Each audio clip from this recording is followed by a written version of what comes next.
Welcome to Samba Samba. Enjoy the video. In this video, I will explain how to remove a Toyota Tacoma door panel. First, gather your essential tools.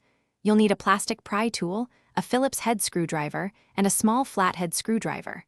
Before starting, fully lower your power window and open the door.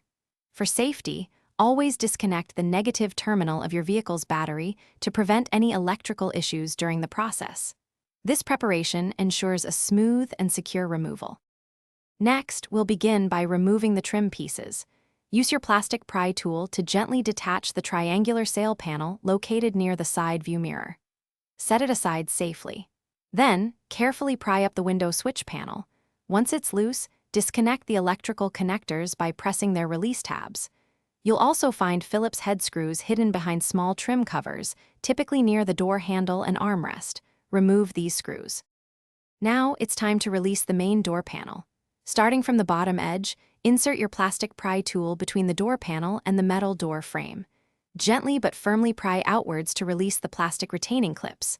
Work your way around the bottom and sides until all clips are disengaged. Once the panel is loose, lift it upwards to clear the window channel. Finally, carefully disconnect the door lock and door handle cables from the back of the panel. To reinstall, first reconnect the door handle and lock cables, ensuring they snap securely into place. Align the top edge of the door panel with the window channel, then lower it into position. Firmly press around the edges to engage all the retaining clips. Reinstall all Phillips head screws and snap the trim covers back on. Don't forget to reattach the window switch panel and the sail panel. Remember to check the description below for a link to the Kindle Paperwhite and other great deals.